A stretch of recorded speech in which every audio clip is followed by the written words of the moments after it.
Thank you very much, Mr. Chair. I will speak in German. Wir sprechen ja heute über die Demokratie in Afrika.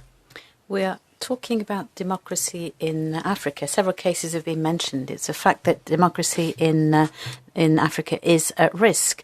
Tanzania, Côte d'Ivoire, opposition politicians have been excluded from elections. Other people put into prison, Volunteer Sal, for example, because they criticised the government.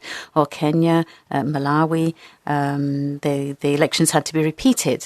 But obviously, we don't have to look at Africa just to find examples along these lines, because Marine Le Pen was excluded from the presidential elections just a few weeks ago in France as well, and members of my own party in Rheinland-Pfalz were no longer allowed to become officials, and that's probably against the constitution, which you tend to see in authoritarian regimes. In other words, democracy is at risk not only in Africa, here in Europe as well. Our free democratic constitutions are being threatened, not from the outside, but rather from the inside. Whether anybody else comes in on Tanzania, that can also be mentioned in these circumstances.